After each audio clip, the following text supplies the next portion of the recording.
direct ce soir avec Catherine Dufour pour parler de son nouveau roman, Les Chants de la Lune. Vous verrez, sur la table, il y a aussi un Bifrost, parce que le dernier Bifrost est consacré à Catherine Dufour. Sur Les Chants de la Lune. Aussi. Il y a d'ailleurs une nouvelle, on en reparlera. Donc, Les Chants de la Lune. Les Chants de la Lune, c'est une histoire d'une fermière avec son chat sur la Lune. Voilà. Je vais essayer de répondre à tes questions, parce que sinon j'ai un peu tendance à partir très loin. En live. Ouais. Alors, on va commencer par tout simple. Pourquoi la Lune? Alors, pourquoi la Lune? Donc ça vient d'Elon Musk, et oui. Voilà, parce qu'Elon Musk a dit on va aller habiter sur Mars. Okay. Alors, pour aller sur Mars, comment on fait? Déjà, il faut prendre une navette interplanétaire, une fusée, ce que vous voulez. Alors, le problème, c'est que c'est au moins 9 mois aller, 9 mois retour, plus le temps sur place. Or, le problème, quand on est dans l'espace, c'est qu'on est confiné. Et tout le monde sait que le confinement, c'est moins rigolo, en vrai, que sur le papier. Et on est vraiment confiné, quoi. On est dans une toute petite structure à pouvoir s'étirer avec tout un tas de gens. Et on y passe 1 mois, 2 mois, 3 mois. Alors, comment ils font sur l'ISS pour tenir sans égorger leurs voisins? Et bien, dès qu'ils sont énervés, ils ont un psy. Et ils parlent en Zoom à leur psy. Voilà. Et donc, ils crient sur leur psy. Ils se défoulent sur lui. Mais une fois que vous avez fait 3, 4, 5, 6 mois de voyage vers Mars, entre le moment où vous criez sur votre psy et le moment où le psy vous répond, il s'écoule 40 minutes. Donc, vous ne pouvez plus vous défouler sur votre psy. Donc ça risque de très mal se passer, pas le premier mois, peut-être pas le 6e, peut-être pas non plus le 11e, mais à un moment, de toute façon, on n'est pas fait, on le sait psychologiquement, pour être confiné de façon étroite et certainement pas pendant plus de 2 ans. C'est impossible d'y arriver, même avec des gens très calmes, même avec des gens très entraînés, même avec beaucoup de drogue. Il n'y aura pas moyen pour les êtres humains d'aller et de revenir sur Mars dans les connaissances actuelles qu'on a de fonctionnement du cerveau. Voilà. Non, déjà, on ne peut pas y aller. En tout cas, on ne peut pas en revenir vivant. Ensuite, vous arrivez sur Mars. Alors, c'est une planète. Elle a une toute petite atmosphère. La Lune n'en a quasi pas. Elle en a tellement petit peu que la Lune qu'on dit qu'elle n'en a pas. Mars, c'est pas terrible. Hein. Quand on parle de tempête sur Mars, n'imaginez pas des grands coups de vent comme dans le film là, Seul sur Mars. C'est vraiment un peu de souris parce que voilà, il y a peut-être des grosses tempêtes, mais comme il y a genre 3 atomes par mètre cube, ça ne fait pas grand-chose. Donc vous arrivez sur Mars, qui est donc une planète morte. Elle est comme la Lune, c'est-à-dire qu'elle n'a plus le mouvement magmatique interne qui, sur Terre, génère un champ électromagnétique. Lequel champ électromagnétique nous protège des rayonnements durs du Soleil et retient une atmosphère. Donc, Mars est une planète aussi morte que la Lune, mais à la différence de la Lune, elle est rouge. Et c'est quoi ce rouge là tout autour, ce qui recouvre la Lune? C'est du perchlorate, des perchlorates. Et c'est quoi les perchlorates? C'est des désherbants. Donc, vous n'êtes pas prêt de faire pousser quoi que ce soit sur Mars. Or, quand on arrive quelque part, à un moment, il va falloir manger. Et donc, je me suis dit que cette idée d'aller habiter sur Mars était ridicule et que si vraiment on doit déménager, aller sur une autre planète rocheuse ou morte, il y en a une qui est beaucoup plus près et qui s'appelle la Lune. Alors vous allez me dire, oui, mais c'est pas terrible, la surface de la Lune, c'est pas beaucoup plus accueillant que la surface de Mars, sauf qu'il n'y a pas de perchlorate. Mais surtout, sous l'écorce de la Lune, vous avez des grands tubes de lave, c'est-à-dire creusés par la lave en des temps anciens. Il y en a sur Terre, hein. Il y a des tubes de lave sur Terre, mais ils sont pas très grands, on va dire qu'en diamètre, ils sont grands comme ça. À peu près comme cette pièce, parce qu'il y a quand même une gravité sur la Terre qui a fait écrouler la plupart des tubes de lave, alors que sur la Lune, il y a une gravité 6 fois moins. Donc nous avons des tubes de lave au moins 6 fois plus grands. Certains tubes de lave font 500 mètres de diamètre, 1 km de diamètre. Alors quand vous êtes dans ces tubes de lave, vous êtes protégé des rayonnements ionisants du Soleil, et en plus, il y règne un agréable moins 20 degrés centigrades. Parce qu'à la surface, le jour, il fait plus 120 degrés, la nuit, il fait moins 170, sachant qu'un jour lunaire, c'est 15 jours terrestres. Donc les matériaux fatiguent, hein, quand on passe de plus 120 à moins 170 degrés, c'est fatigant. Alors que dans les tubes de lave, il fait moins 20 degrés en continu. Donc, vous isolez un peu votre tube, vous mettez un bon chauffage, et vous êtes très confortable. Il vous manque quand même de l'eau et de l'oxygène. Or, la Lune est recouverte, elle est en basalte, hein, vous voyez la lave, bon, c'est pas terrible, mais elle est recouverte d'une fine couche de poussière qui s'appelle le régolithe. Et alors, cette fine couche de poussière, le régolithe, elle est fine, vous voyez la poudre qu'on se met sur les joues, c'est ça, c'est du talc, c'est hyper fin. Et c'est la poisse absolue, le régolithe, parce qu'elle est magnétique. Donc si vous posez votre pied de scaphandre, le régolithe se colle dessus.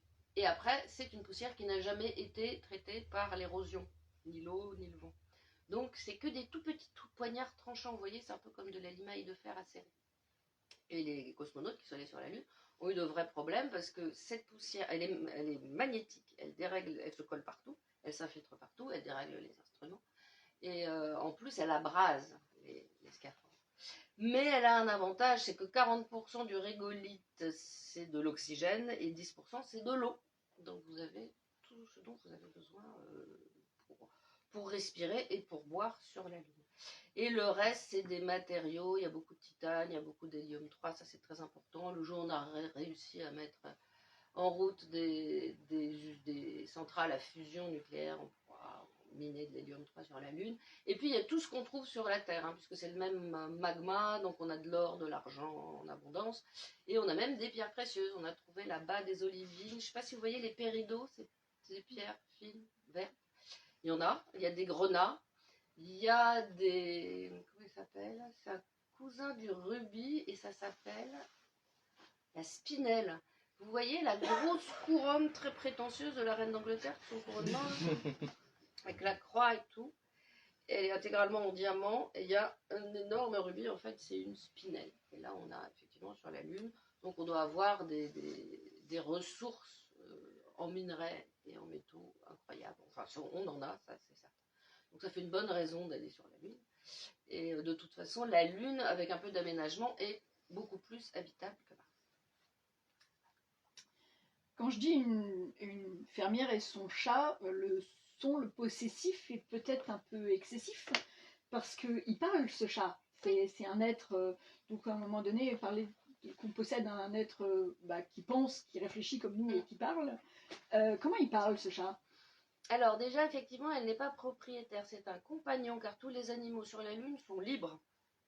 Voilà, ils ont une présence juridique, ils sont libres, ils appartiennent à un écosystème qui a besoin d'eux. Donc on peut pas, il y a des animaux un peu partout, hein, puisque l'être humain est arrivé, et puis il a aménagé ses tubes, et puis il a fait des grandes plaines, il a construit des villes, et puis il a fait tout un tas d'espaces verts, et puis à la surface il a mis des fermes, parce qu'il faut qu'il mange, donc il va faire pousser des grands champs de blé à la surface, sous des dômes, on va dire un équivalent plus solide du plexiglas. Effectivement, ma fermière est là avec son chat. Alors c'est un possessif d'usage. Quand vous dites j'ai raté mon train, ça ne veut pas dire que vous êtes acheté une rame, hein, ça veut dire que vous en servez. Voilà. Donc c'est son chat, mais voilà, comme c'est pas un possessif de propriétaire. Donc les animaux sont libres.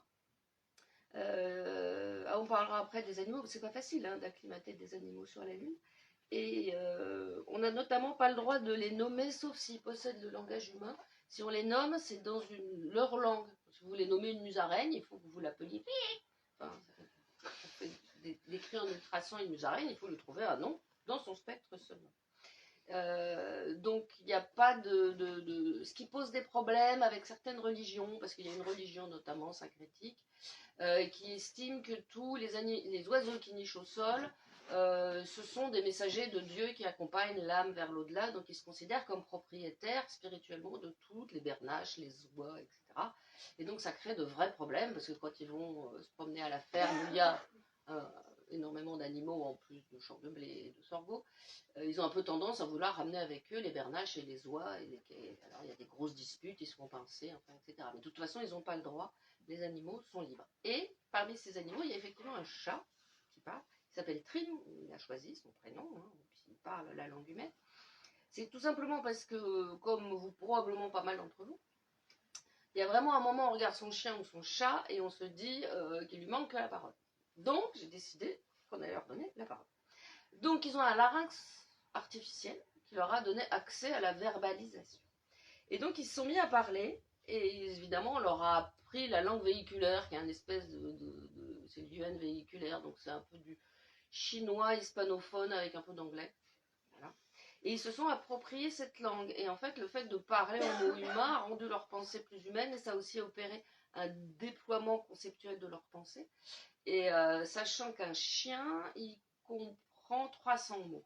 Et nous, en random, par jour, on utilise 600. Donc un chien qui parlerait de façon tout à fait satisfaisante, même si pas très élaboré. Un chat, on ne sait pas, parce qu'on n'a jamais réussi à faire le moindre test sur les chats. Et quand vous parlez à votre chat, et que vous lui dites minou ou dudule, s'il ne vous répond pas, c'est parce qu'il n'a pas envie. Parce qu'en fait, on a remarqué qu'il y a des tressaillements qui montrent qu'il a très bien entendu, mais il ne veut pas. Donc on ne sait pas combien de mots reconnaît le chat, combien de mots parle le chat, on n'en sait rien. Donc ces chats et ces chiens, ils se mettent à parler le hué véhiculaire. Et donc la langue, le véhiculaire se chienise. Or les chiens, ils parlent beaucoup, c'est un peu des ents. C'est-à-dire quand ils commencent à parler, on ne les arrête plus. Ils ont un cheminement très besogneux, très obstiné. Ils vont toujours au bout d'un discours ou d'un raisonnement. Sauf les caniches. Et les chats, eux, ils sont moins bavards, plus caustiques, plus brefs dans la forme qu'ils donnent aux mots, sauf les siamois qui sont odieux. Voilà. Donc, les caniches et les siamois, chacun dans leur coin, forment des isolats linguistiques. Voilà, de l'évolution des langues sur la Lune. L'évolution des langues et l'évolution des animaux. Voilà. Alors, quelque chose que j'ai observé dès le début en lisant ce livre, c'est qu'il y a énormément de recherches. Ça a dû demander c'est fou comme travail. Parce que... C'est un peu 4 ans, oui, parce qu'il faut penser à tout. Par exemple, les musaraignes. Et ben, il faut savoir que les musaraignes, c'est une bestiole pas bête du tout. Mais elle a 20% de son cerveau, c'est du cortex. Une musaraigne, c'est le seul rongeur que j'ai pu garder. Parce que justement, c'est pas un rongeur. Parce qu'on ne peut pas avoir d'animaux libres. Il y a des animaux qui sont confinés, notamment les rongeurs. Parce qu'on ne peut pas, quand on est dans un environnement où toute votre vie dépend de sas, qui sont en joint souple, on ne peut pas lâcher des rongeurs. Donc il y a quelques espèces animales qui sont en confinement, dont les rats noirs, les rats taupiers, etc. On en a quelques-uns, mais on ne peut pas les lâcher. Ce qu'on peut lâcher, effectivement, c'est de la musaraigne, parce que la musaraigne n'est pas un rongeur, elle a une tête de rongeur, mais ce n'est pas du tout un rongeur, elle ne ronge pas. Or, la musaraigne a ceci de particulier, c'est qu'en été, elle a 20% de son cerveau, c'est du cortex. C'est énorme. Le problème, c'est qu'elle n'arrive pas à développer son intelligence, parce qu'en été, elle a un petit cerveau comme ça, et en hiver, il rétrécit. Quand il fait froid, la musaraigne perd du cerveau, et après, il repousse. Mais si vous mettez une musaraigne dans une condition où elle est toujours au tiède, où elle ne connaît pas d'hiver, elle va avoir tendance à devenir de plus en plus intelligente. Donc ça, c'est la musaraigne, mais alors après, il y a tout le règne animal, puis il y a tout le règne végétal. Donc il faut s'intéresser effectivement à tout le règne animal et végétal, comment est-ce qu'on recompose un humus, comment est-ce qu'on dose les nématodes, les vers de terre, les escargots, et puis les abeilles, et puis les fourmis, et puis etc. Donc on a vraiment besoin pour qu'un écosystème soit en équilibre. Et ensuite, il faut se dire quelle est la pression tératogène de la Lune là-dessus. Par exemple, vos arbres, ils sont quand même faits pour lutter contre la gravité. Vous imaginez si vous plantez un peuplier sur une planète d'une gravité 6 fois inférieure, qu'est-ce qu'il va faire? Il va monter comme un fou à 100 mètres de haut, et là, il va casser. Donc, là, j'ai inventé, par exemple, le verbe platter, P-L-A-T-T-E-R, qui est un nouveau verbe du vocabulaire horticole, qui consiste à empêcher les grands arbres de trop pousser en rendant leurs ramures plutôt plates, en les convainquant de ne pas pousser trop pour ne pas casser. Donc, non seulement il faut effectivement étudier les systèmes écologiques terrestres, en essayant de penser à toutes les bestioles, même aux musaraignes plus petites. Mais en plus, il faut imaginer, une fois qu'ils sont transposés sur la Lune, on a quand même quelques informations sur comment ça se passe, parce qu'ils ont fait quand même pousser quelques plantes sur l'ISS ou ailleurs. Bon, ils n'ont pas fait pousser de peupliers, mais bon. Et après, là, on rentre dans la science-fiction, c'est-à-dire qu'on imagine ce que ça pourrait donner. Et j'ai supposé qu'il y avait quand même beaucoup de soucis. Enfin, les êtres humains sont très dépaysés en allant sur la Lune, c'est clair. Ne serait-ce que parce que le goût n'est pas le même. Mais les plantes et les animaux aussi. Donc les saules arrêtent de pleurer, la ciboulette se met à friser, les fraises deviennent toxiques, il y a une réaction de défense, les papillons deviennent venimeux. Donc il faut s'occuper de toutes ces modifications des systèmes écologiques. Et puis il y a des espèces qui sont trop en deuil de la Terre et qui vont refuser de survivre, notamment il y a une petite sauterelle verte elle saute avec la gravité trop légère, bon, bref, elle n'arrive pas à s'acclimater. Il y a des espèces qui ne s'acclimatent pas aux conditions lunaires parce que il y a trop de rayons ionisants, mais même si on les met au sous-sol, elles ne sont pas faites pour vivre au sous-sol, même si on a des belles barres UV, etc. Donc j'ai imaginé qu'il y avait quand même un certain blues parce que la Lune est une planète splendide, hein, les grandes plaines de la Lune éclairées par le bleu du ciel du clair de terre, c'est magnifique. Mais c'est quand même une planète morte. Sachant qu'on ne peut sortir que la nuit. Hein. La nuit, pendant 15 jours terrestres, c'est magnifique, il y a des grandes plaines éclairées en bleu, c'est superbe. Le jour, vous ne sortez pas. Le soleil n'est pas votre ami. Notre soleil, il est gentil. Alors que le soleil, quand il est non filtré, vous ne pouvez absolument pas l'aborder tel qu'en vous-même. Déjà, vous grillez immédiatement dans votre scaphandre. Et si vous avez le malheur de, je ne sais pas moi, de le regarder avec la peau nue, vous êtes foudroyé par le plus beau coup de soleil que vous ayez jamais eu. Et puis, il envoie en permanence des rayonnements ionisants. Alors ça, c'est les cosmonautes qui ont raconté ça. Hein. C'est-à-dire qu'ils voyaient passer tout un tas de sillages très très brillants. Donc ils ont fermé les yeux pour plus les voir, mais ils les voyaient avec les paupières fermées en fait.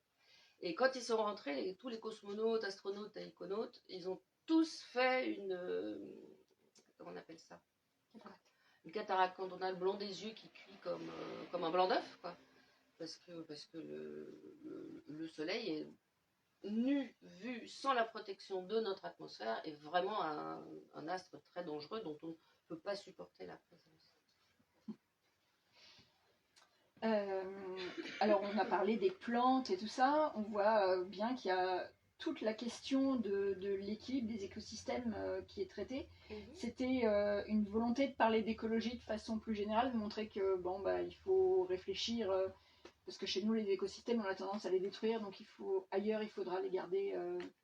Oui, alors là c'est très clair, hein. C'est un livre qui n'étincelle pas par l'originalité du propos, en ce sens que ce que je dis, on le dit, on le répète sur tous les tons, sur toutes les chaînes et dans tous les journaux depuis quand même pas mal d'années, qu'il n'y a pas de planète B, ça c'était le titre de travail, et que oui, bien sûr, il faut protéger les écosystèmes. Moi, ce que j'ai plus essayé de faire là, c'est de positionner l'être humain comme un élément d'un écosystème. Voilà, comme juste un maillon. Donc la fermière, quand elle descend en ville, dans la ville souterraine, sous-lunaire, déjà elle s'occupe de la santé de telle mousse, de tel bonsaï qui a un peu mal à une branche, etc. Et puis voilà, elle va se soucier de plantes, et ce n'est qu'après qu'elle accorde aussi des soins aux humains qu'elle croise. Exactement comme des plantes. Il y a une petite fille et elle se dit, il faut que je lui serve de tuteur pour qu'elle pousse droit. Elle a une nette tendance à avoir un rapport très horticole à la totalité de l'écosystème, dont l'être humain n'est qu'un élément, alors un élément souvent très constructif, très imaginatif, mais aussi un peu agaçant, parce qu'il a un peu cette tendance à cueillir des fleurs, qui est un meurtre, hein, faut bien le dire. Donc oui, j'ai voulu replacer l'humain comme simple élément des écosystèmes. Et on voit qu'il y a aussi des espèces invasives sur la Lune. Il y a aussi ces questions-là qui sont traitées, c'est-à-dire que comme nous, on est presque l'espèce invasive sur Terre, il y a voilà. Voilà, alors il y a espèce envahissante, hein, vous voyez, l'ortie. Il y a espèce invasive, c'est-à-dire qu'elle est envahissante, mais en plus, elle va tout détruire. Voilà, comme le crabe de Kamchatka. Ou c'était quoi en Méditerranée, cette saleté là qui poussait partout? L'algue verte. Alors il n'y a pas l'algue verte, ça c'est en Bretagne. C'est en Bretagne, l'algue verte. Ça c'est l'huile, il y avait une autre, enfin bon bref, qui détruisait tout. Et alors effectivement, là c'est de la pure science-fiction. J'ai eu du mal à trouver celle-là. Il a fallu que j'imagine une créature qui serait capable de vivre à la surface de la Lune, de croître, de se multiplier. Donc il me fallait un genre de lichen. Parce que lichen, il mange de la roche, alors c'est pas fait. Mais il me fallait un genre de lichen qui soit anaérobique, pas besoin d'oxygène, le froid ça le gêne pas, le chaud ça rien ne le gêne. Et donc quelque chose de très résistant. Et puis un lichen, ça croît de 1 cm par siècle, je crois. Une croissance un peu plus rapide. Donc j'ai fini par trouver une espèce de méduse parasite des poissons qui s'appelle Eneguyas et dont le nom va dériver, devenir Minicolas, parce que là aussi, les termes employés sur Terre ne sont plus les mêmes que ceux employés sur la Lune. Et donc cette Minicolas est une toute petite, oui, c'est un genre de plantae, mais qui serait aussi de faunae, voyons, on ne sait pas. Et ça a 5 petits pétales, comme ça, translucides. Et ça pousse partout sur la Lune. Ça, au début, il y en a une, il y en a deux, il y en a trois. Et voilà, elle fuit. Après, elle détruit tous les poissons qu'on avait réussi à emporter de la Terre. Et puis après, elle se répand dans le paysage. On ne sait pas comment elle est sortie on ne sait pas de quelle cité. Enfin, une vraie espèce invasive, c'est-à-dire qu'on ne sait pas pourquoi. La plante qui avait ravagé la Méditerranée, on suppose que c'est quelqu'un qui a lavé son aquarium dans la Méditerranée. Fouhou! Et là, effectivement, la Nicolas est en train de commencer à se répandre partout sur la Lune. Ça, c'est le grand rêve, parce que c'est effectivement une espèce qui s'est acclimatée, une espèce qui est juste entre la faune et la flore. Et en plus, c'est très joli, parce qu'elle a comme ça 5 petits pétales qui flottent dans le non-vent de la Lune. Mais voilà, il y a un phénomène de convection qui fait que ça flotte. Et ça accroche la lumière de la Terre, donc ça fait comme 1000 petits saphirs, c'est un tapis de paillettes. Donc c'est très joli, on est très content, sauf qu'elle se nourrit en dissolvant la roche. Or la roche, c'est ce qui protège les êtres humains des rayons ionisants du soleil. Donc si elle commence à dissoudre le toit de toutes les cités lunaires, et ben il va y avoir rapidement un problème. Donc, ça fait partie effectivement des divers problème écologique que la fermière signale à sa tutelle, hein, parce qu'elle est employée, elle a une tutelle, laquelle tutelle, comme le plus souvent les tutelles, ne répond jamais. Parce que quand on lit des livres de SF qui vont sur d'autres planètes, on a souvent la question de la terraformation. Kim Stanley Robinson vous l'a fait justement sur Mars. Là, on voit bien, c'est pas possible de terraformer une planète comme ça se terraforme pas s'il n'y a pas d'atmosphère. Non, on ne peut pas terraformer une planète morte, c'est pas la peine, puisque la terraformation, c'est d'abord avoir une atmosphère pour qu'on puisse se promener. Et on peut pas. Il faudrait redémarrer les mouvements magmatiques de la Lune. Alors on pensait qu'elle était complètement figée comme une vieille bougie. On n'est pas sûr. Finalement, il y a peut-être quelque chose dans son noyau qui bouge encore, mais c'est pas suffisant. Et Mars, c'est pareil. En fait, Mars, elle n'a pas de tectonique des plaques, donc toute son activité magmatique ressort par un seul et unique volcan qui s'appelle le Mont Olympe, je crois. Olympe. Et qui est comme une espèce de gros bouton, quoi, et qui est haut de je sais plus 15 km, mais on s'en rend même pas compte parce que la pente est très faible. Et donc du coup, comme il n'y a pas de plaque comme ça qui bouge, la croûte ne s'est pas fragmentée, et tout ça finalement, je ne vais pas dire ça s'est étouffé parce que c'est pas le terme exact, mais il n'y a pas de raison que ni la Lune ni Mars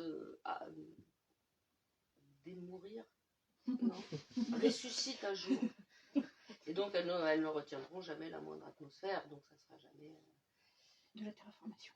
Ben non, c'est la base. Alors, il y a des espèces d'idées idiotes d'aller envoyer des bombes nucléaires au cœur de la planète. Enfin, bon, c'est absolument impossible, sachant que on n'arrive absolument pas à faire de trous dans une planète. Je crois que la Terre, si on prend la Terre comme ça, le trou le plus profond qu'on a fait, il doit être épais comme l'ongle de mon petit doigt. Tout simplement parce que le câble, ce qu'on fait pour faire, on met un trépan dans un tube, puis après on remet un tube, puis après on remet un tube. Et quand au bout d'un moment, la base de votre trépan fait 3 km, voilà, le trépan est fini par céder sous son propre poids, c'est quasi impossible. C'est un peu comme l'ascenseur spatial orbital, avec un immense câble qui permettrait d'aller un peu de la Terre jusqu'à des niveaux orbitaux. Vous regardez la taille que devrait faire le câble, voilà, il faudrait qu'il soit large, genre comme Paris, quoi. Donc c'est impossible à usiner, c'est impossible à envoyer en l'air, et puis alors vous imaginez si ça casse, ça tombe dessus, enfin bon, bref. Donc il y a des impossibilités comme ça qui sont des ordres de grandeur. Si on envoyait tout notre arsenal nucléaire au cœur de Mars, déjà on n'arriverait pas à faire un trou pour le mettre, et ensuite ça serait vraiment comme si vous allumiez un pétard au milieu du Stade de France, quoi. Les ordres de grandeur sont totalement délirants, on ne peut pas redémarrer une planète. Et donc on voit que là ils sont quand même installés depuis un petit moment, et pour autant, moi je trouve que ça fait pas spécialement rêver, et c'est pas vraiment un plan B. Alors c'est un peu le but. C'est un peu le but, c'est de montrer qu'effectivement, on a de la chance sur Terre, c'est-à-dire qu'on sort, il y a de l'air ambiant, même si quelquefois ils ne sont pas très bons, et puis on sort, on ne cuit pas instantanément. Alors là, on a été bon pour restructurer la couche d'ozone, on n'a pas été mauvais. Il y a eu une mobilisation dans les années 80 contre les CFC qui a fait les choses intelligemment. C'est un beau plan humain pour réparer ses propres dégâts qui, pour une fois, a marché. Ça, c'était super. On est moins bon pour les gaz à effet de serre. Et on a effectivement beaucoup de chance. Moi, je suis étonnée à chaque printemps, même dans les interstices les plus moisis de ma rue, il y a des petites plantes qui poussent comme ça. Et puis alors, je les photographie. Maintenant, j'ai plantes nettes, alors je sais que c'est de l'orge sauvage, des trucs, je retiens jamais les noms, enfin bref. Mais c'est incroyable. Enfin, cette capacité de la nature à pousser partout est incroyable. Et ce dont on parle beaucoup avec, j'ai discuté, je suppose comme vous aussi, avec des gens qui sont écologistes, qui sont spécialistes, soit des plantes, soit des animaux, etc. C'est la lente extinction. C'est-à-dire que moi, j'ai des souvenirs que n'ont pas mes enfants. Je me souviens de tout un tas d'insectes que eux n'ont jamais vu. Je me souviens qu'à 5 heures du matin, les oiseaux hurlaient tellement fort qu'on a envie de leur dire de se taire. Hein. Ils ont plus ce problème. Et je me souviens des fils chargés à craquer d'hirondelles. Ils n'ont plus trop ce problème non plus.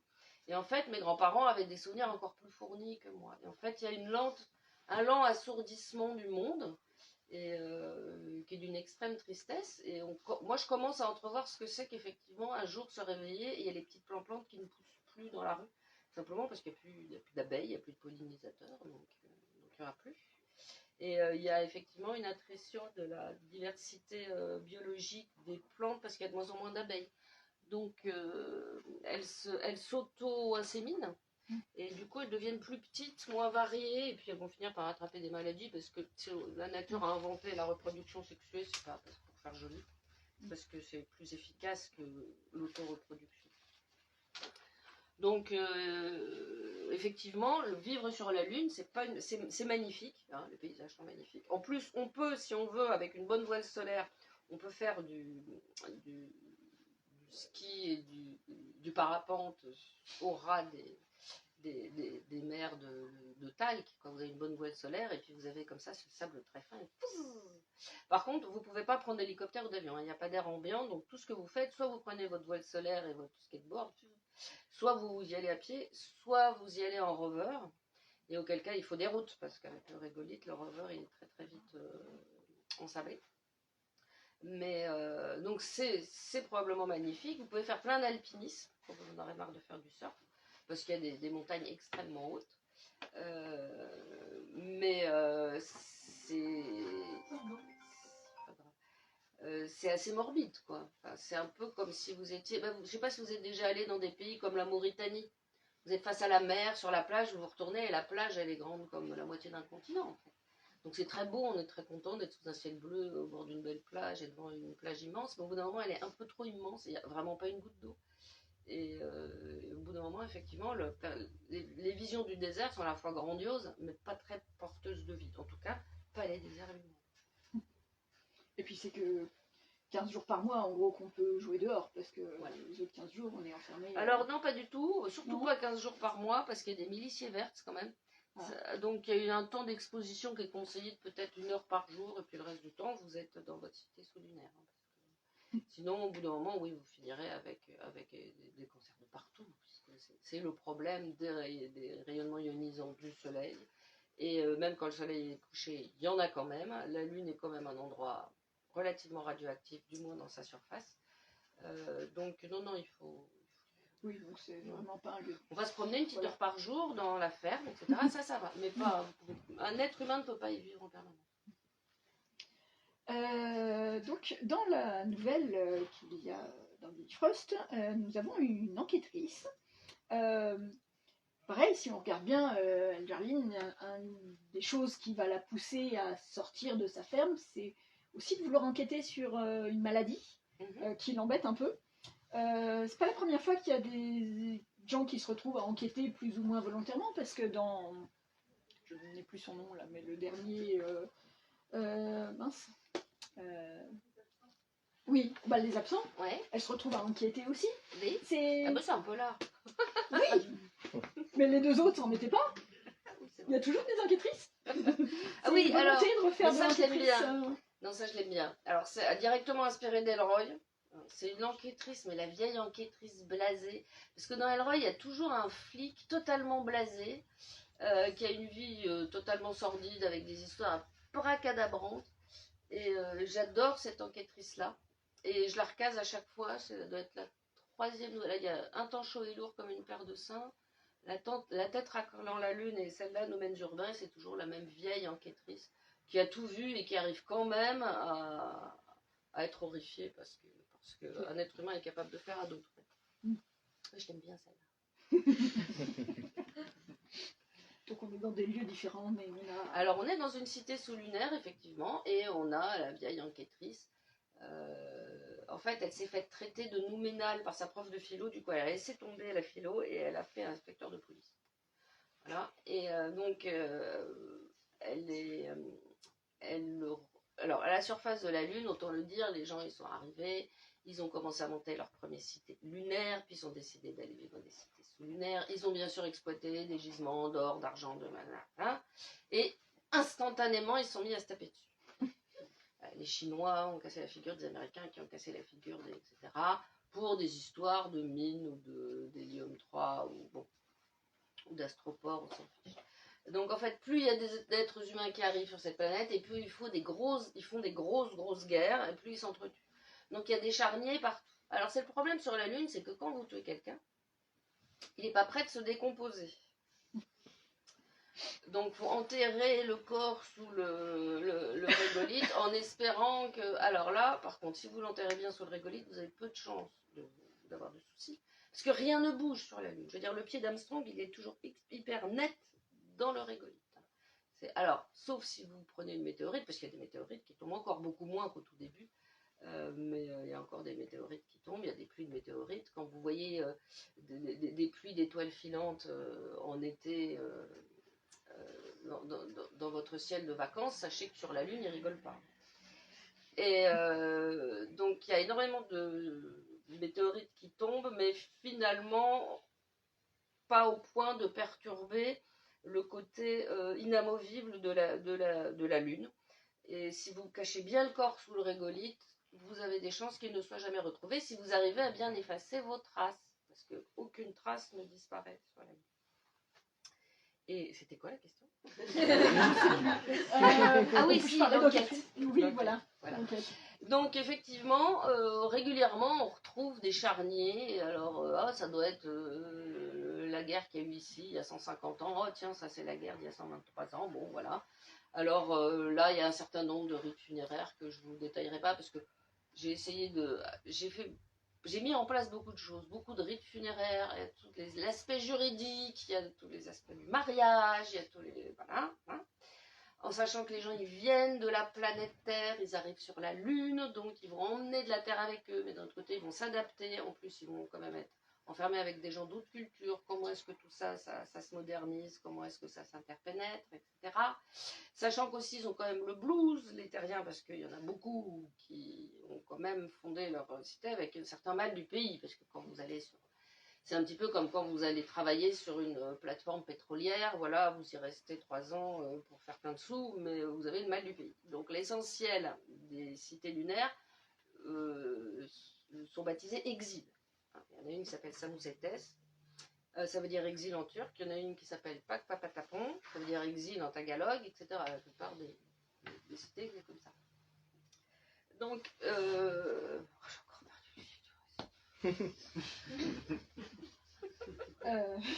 encore perdu. Voilà, donc j'ai inventé plein de machins, plein de trucs, et j'ai pas tout mis.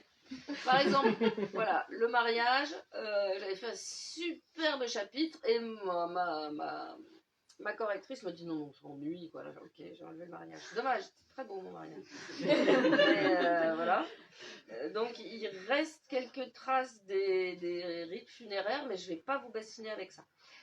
Donc on se débrouille pour rendre honneur aux décédés qui sont sous le régolithe, mais il y a aussi, quand vous commettez un meurtre, il faut aussi se débarrasser des corps et bien les cacher et bien les enfouir, parce qu'aucune putréfaction ne viendra à votre aide.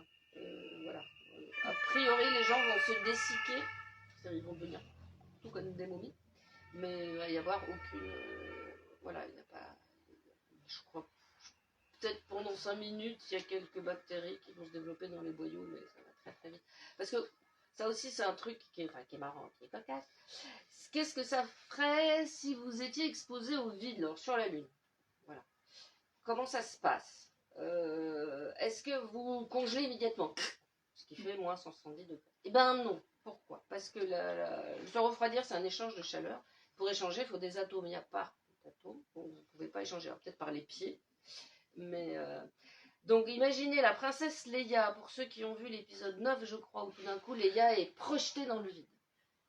Donc, imaginez, vous êtes projeté dans le vide, parce qu'il y a des enfants sur la Lune, ils trouvent ça rigolo.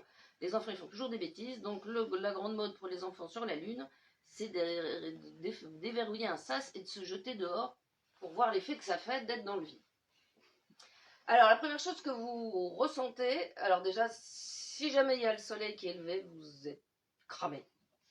Pas instantanément, mais ça va pas être beau à voir. Donc, vous choisissez la nuit, parce que vous n'êtes pas sauf. 2, vous videz totalement vos poumons avant de sortir. Parce que sinon,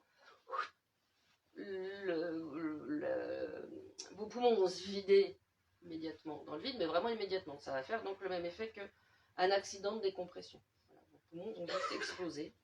Donc, vous êtes intelligent, vous sortez la nuit et vous videz vos poumons. Là, vous ouvrez le sas. Déjà, vous vous cassez la figure, parce que tout l'air derrière vous, va vous projeter dans le sable, donc pas agréable.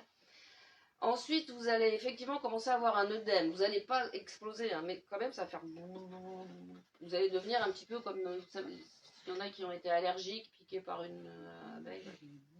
Bon. Surtout les yeux. Parce que l'œil, il est attaché par... vos yeux vont avoir un peu tendance à flotter devant vos... Ça ne doit pas être très agréable. Et vous allez pétiller de tout ce qui est liquide, qui passe instantanément à l'état gazeux. Donc, les larmes, elle a salive. Et donc princesse Leia, elle arrive dans le vide. J'espère qu'elle a bien vidé ses poumons. Et elle commence instantanément. Elle a, je ne sais pas si elle a froid, je ne sais pas la sensation qu'on a, ça ne doit pas être très agréable. Bon, mais en tout cas, elle ne meurt pas du tout instantanément. Quand vous avez les poumons bien vides, je crois que vous avez un peu 7 secondes de survie devant vous. C'est pas terrible, mais bon, vous ne mourrez pas instantanément. Et il y a un dernier problème. Quel est le fluide qui fiche le camp aussi en même temps que l'air et que les larmes? Le fluide gastrique? Non, alors, sauf bien serrer les fesses, c'est pas ça. Non, mais je pensais plutôt vomir. Ça ressort. Alors, a priori, non, parce qu'il y a une construction là. C'est pas un tuyau vide. Ce qui fait d'ailleurs qu'on peut survivre en apesanteur, c'est que tout ce truc-là n'est pas déterminé par la gravité ou la pression. Mais alors, oui, voilà. Par contre, sauf avoir vraiment un sphincter très très très serré, on pense que princesse Leia a fait un gros dégât, ce qui casse complètement l'ambiance positive de la scène. Et donc c'est le problème qu'expérimentent les gamins qui font ça, et ils n'avaient pas prévu, parce que leurs copains qui ont fait ça ne les ont pas prévenus pour qu'ils soient dans la même mouise que, c'est le cas de le dire, c'est que fouf. Voilà, donc ça doit être très désagréable. Donc ce n'est pas recommandé de sortir dans le vide. Mais voilà. Le jour où vous voulez le faire, attendez-vous à des... Voilà. Ah oui. On n'y pense pas, mais... Donc si on tue quelqu'un, Oui. il commence par gonfler de partout, en le mettant dehors, il Oui. commence par gonfler de partout et se vider de partout. Oui, alors ça dépend. Si vous le tuez... En le mettant dehors. Ah, en le mettant dehors, oui, alors il va... Voilà. Oh non, en fait, il va mourir extrêmement vite et il va gonfler rien du tout. Et alors là, effectivement, il y a une petite course entre le refroidissement, la décompression et le travail normal de la putréfaction. De toute façon, il aura explosé avant parce que de toute façon, il n'aura pas vidé ses poumons. Oui, voilà. Bon, tout ça pour dire que donc la nouvelle, c'est une enquête. Voilà, c'est une enquête parce qu'on trouve 2 morts suspects dans de vieux scaphandres et on se pose la question qui les a tués. A priori, comme ils sont morts depuis pas mal de temps, le meurtrier est lui-même mort, mais il peut y avoir des pièges et je ne vous dis rien de plus. Donc, il y a le roman, il y a une nouvelle. On voit qu'il y a beaucoup de recherches qui pourraient être utilisées. Ah oui, non, en mais cours. moi je peux vous en faire Est-ce 10. qu'il va y en avoir d'autres? Je sais pas du tout. Pas du tout. Alors, il faut savoir qu'écrire de la science-fiction, c'est un peu migraine, parce qu'il faut faire du world building. Donc, il faut penser à tout. Et on m'y reprendra plus, en fait, à chaque fois que j'écris de la science-fiction, je vous jure, mais un peu tard, qu'on ne m'y reprendra plus, parce que le world building, c'est quand même extrêmement prenant. Et là, plutôt aller dans un polar avec de la crème fraîche. Un truc plus reposant, le prochain livre.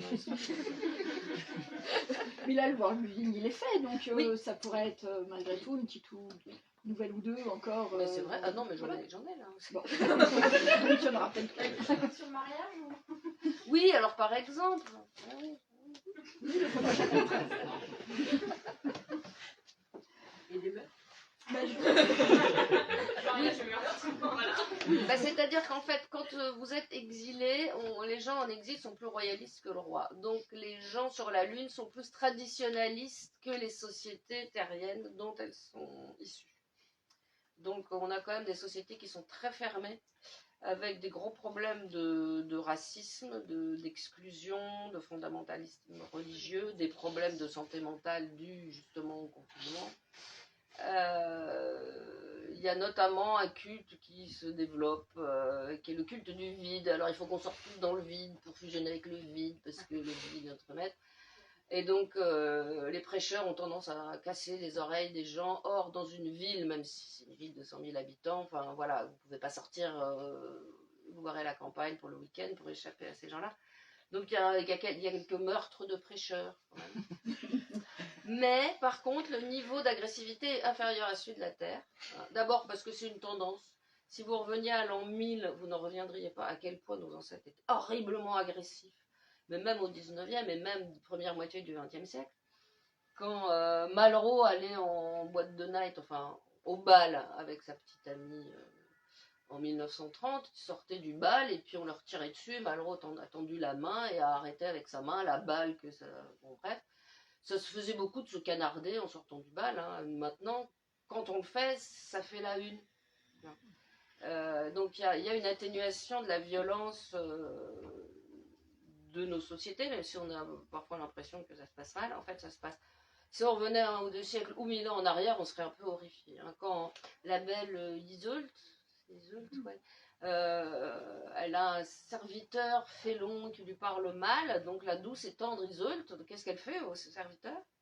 Elle lui balance son poing dans la figure, elle lui casse 6 dents, quoi. Et c'est pas comme ça que nous on voit les princesses. C'est pas, voilà. Voilà, vous regardez Kate et William, voilà, c'est pas comme ça qu'elle fait. Donc j'imagine que dans 300 ans, le niveau d'agressivité aura encore baissé, d'autant que sur la Lune, on ne peut pas se laisser aller à être hargneux, surtout à utiliser des armes balistiques, parce que si vous faites un trou dans la coque, il y a 100 000 morts en 7 secondes. Et voilà, donc on est obligé d'être plus policé parce que l'environnement est plus létal. Et ensuite, si vous tuez quelqu'un, c'est toujours le même problème. Vous ne pouvez pas enfouir son corps au fond des bois tel le fournirait moyen en se disant qu'on ne le retrouvera jamais. Parce que rien n'est plus contrôlé que l'espace viable. Et si vous remontez le corps à la surface, c'est évident que dans l'ascenseur, enfin, il y a des caméras, etc. Et si vous faites du fret, les frets sont très, très surveillés. Tout ce qui est biologique est étiqueté fret biologique pour éviter les contaminations intercités. Tout est extrêmement contrôlé à partir du moment où on est un être vivant dans un espace viable, parce que c'est très fragile. Donc on ne peut pas se laisser être aussi violent que sur Terre. Donc on avait déjà un début de questions, mais est-ce qu'il y a d'autres questions dans le public? Oui. Par rapport à... Vous dites qu'il y a plusieurs cités. Comment ça se passe au niveau politique? Vous dites qu'il y a encore des guerres. Alors non, il y a Il y a eu des guerres, hein, le temps que... Enfin, voilà, il y a eu l'histoire guerrière de la Lune, mais ça s'est tassé, ne serait-ce que parce que il y a une cité qui, effectivement, on lui a tiré dessus, il y a eu 100 000 morts d'un coup, et du coup, les autres cités ont dit on va peut-être ranger nos missiles, parce que sinon on va tous mourir. Et les cités se sont un petit peu renfermées justement sur elles-mêmes pour éviter ce genre de choses. Il y a des échanges, hein, il y a des autoroutes avec des rovers qui passent. Finalement, les gens transitent, mais pas tant que ça. Le fret, le commerce marche bien. Et en général, les cités ont un gouvernement démocratique élu Donc ça dépend carrément de là où vous êtes. Ça peut être de la réelle démocratie, c'est-à-dire voilà, des gens du peuple qui en élisent d'autres. Soit on élit, c'est marrant, toujours le même. Bon, voilà, une démocratie un peu tyrannique. Mais en règle générale, les cités, elles fonctionnent un petit peu comme les États-Unis de la Lune. Elles ont chacune leur gouvernement et elles sont au sein d'une fédération des cités sous-lunaires qui édicte un certain nombre de lois et règlements auxquels les cités obéissent si elles ont envie, sinon non. C'est plutôt l'Europe alors. Ouais, voilà. C'est ça. Voilà. Il y en a une qui suite. Voilà. Donc c'est un peu ça, mais d'un autre côté, il y a quelques cités qui disent non, on vous aime pas, on veut pas de vous. Chaque cité s'est un peu développée selon son tropisme d'origine. Voilà, il y a une... Pakpapatapong, c'est vraiment une cité d'origine philippine. La cité là, c'est Mout, c'est la bouche. C'est Magne Unterdage, là c'est plus allemand, donc on est plus dans l'européen. Et là, Samosete, c'est plutôt turc, on est plus dans le Moyen-Orient. Donc à chaque fois, il y a une petite coloration, mais c'est une coloration qui a beaucoup évolué depuis les ancêtres terrestres, sachant que l'évolution vient très vite parce que la Lune est quand même un milieu agressif. Donc par exemple, quand vous arrivez sur la Lune, soit vous repartez dans le mois, soit vous êtes fichu. Enfin, il y a des gens qui ont passé pas mal de temps sur l'ISS, mais quand ils reviennent, ils ont pris 7 cm, ils ont des étirements pas possibles, ils ont perdu plein d'os, plein de muscles. Et quelqu'un qui vit trop longtemps sur la Lune ou qui naît sur la Lune ne peut plus retourner sur la Terre, sinon il se casse comme un sucre d'orge en fait. Et les gens sont donc beaucoup moins musclés, beaucoup plus grands, ils ont des problèmes d'élongation, etc. Et finalement, alors ils amènent avec eux des habitudes terrestres, genre jouer au golf. Alors vous donnez une tape dans votre balle de golf, puis vous la revoyez jamais parce qu'elle part en orbite. Donc on est obligé de s'habituer. Par contre, on peut jouer au Kidditch, très bien. Il y a les cognards partout, donc le Kidditch a beaucoup de succès. Alors le golf, ils ont gardé quand même un golf dans une cité, mais il n'y a plus personne qui y joue, je veux dire c'est ridicule. Alors ils font des balles les plus lourdes possibles pour que ça ne défonce pas le plafond. Mais il y a les traditions terrestres ne sont souvent plus applicables, elles ont été importées, pieusement conservées, et puis finalement on est obligé de les abandonner parce qu'elles n'ont plus de sens. Et donc il y a quand même une évolution sociale, sociétale, très, très importante. En 3 siècles, un terrien ne reconnaîtrait plus le visage de sa civilisation. Est-ce qu'il y a une autre question? Oui. J'aurais une question sur le nombre de personnes, en gros, parce que j'ai entendu près 100 000 pour l'université, mais du coup, sur la Lune entière, il y a près combien de personnes, et puis pas aussi combien de chats, combien de chiens.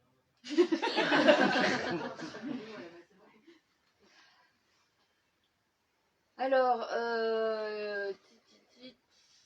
il y a une cinquantaine de cités qui, en moyenne, comptent 100 000 personnes. C'est à peu près un bon équilibre pour le brassage.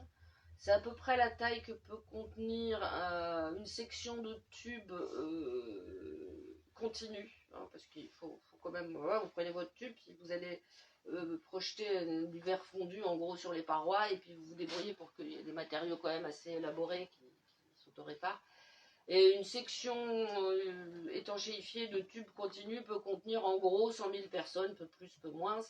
Et en gros, il y a une cinquantaine de cités. Alors après, il y a plein de places, il y a plein de tubes inhabités sur la Lune. Le problème, c'est que les conditions lunaires ne favorisent pas forcément la natalité. Et de toute façon, ces tubes-là, ils sont peuplés de fantômes. Alors là, les gens imaginent que dans les tubes obscurs et non pas encore urbanisés de la Lune errent des vampires assoiffés de sang.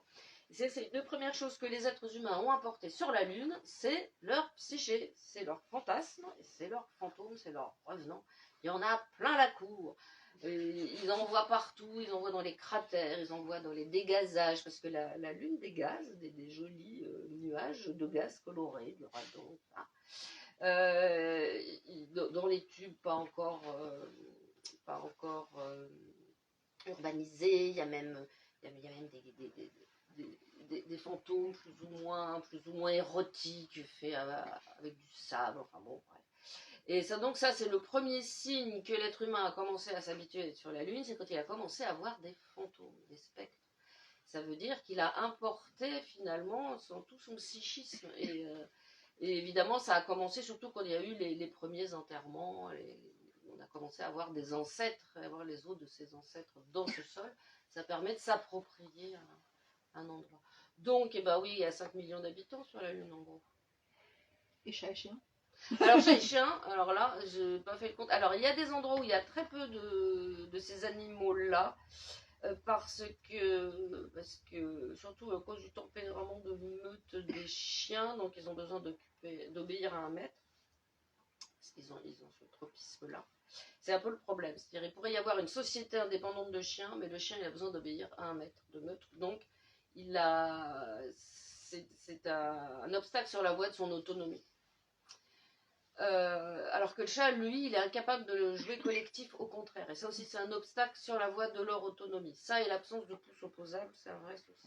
Donc il va falloir qu'ils résolvent en parlant entre eux. Et donc, il y a des cités où on ne veut pas de chats et de chiens augmentés, tout simplement parce qu'on ne veut pas que les êtres humains aient des animaux de compagnie, parce que les êtres humains s'y attachent trop, ils s'y projettent trop, ils font de l'anthropomorphisme.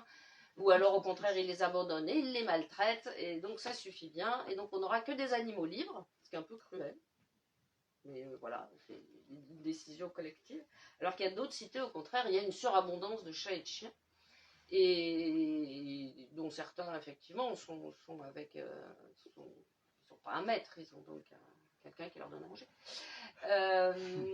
Mais il y en a aussi beaucoup qui sont abandonnés ou qui se reproduisent entre eux et qui se réunissent en club de conversation. Parce qu'ils ont compris que plus ils parlaient et plus ils devenaient intelligents. Sauf les caniches. Est-ce qu'il y a encore une petite dernière question? Oui. Question curiosité, vous avez un vrai problème avec les caniches et les siamois? C'est quelque chose de basé scientifiquement? Je me suis renseigné, un des chiens les plus intelligents et certainement le plus odieux, c'est le caniche.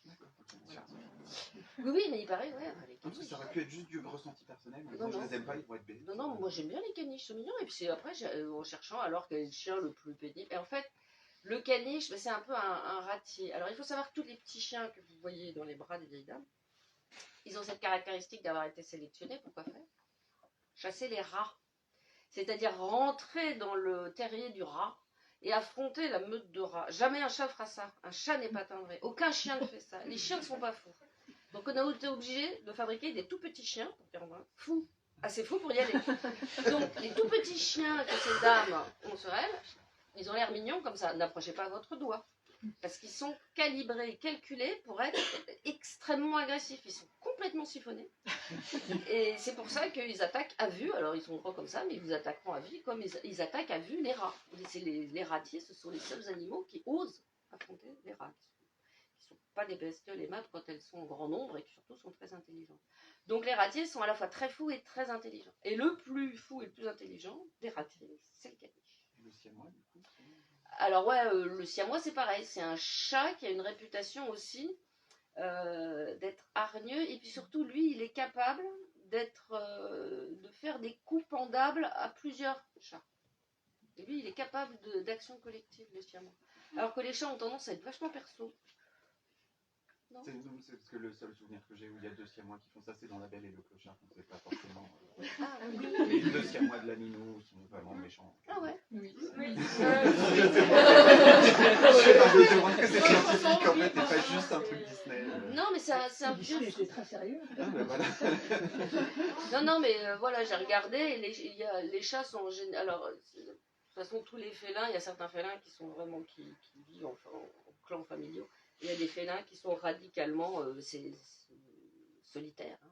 Et le siamois fait partie des chats qui effectivement peuvent se révéler en bande assez désastreux. De toute façon, tous les chats que vous voyez qui font miaou si gentiment, le jour où vous les rendez à la vie sauvage, ils font plus du tout miaou, ils font. Et c'est très marrant, on voit. Alors là, moi j'ai vu quelques vidéos, je sais pas si vous avez vu, où il y a une espèce d'affreux petit chat qui. Puis il y a sa maîtresse qui fait mignon, et là il fait.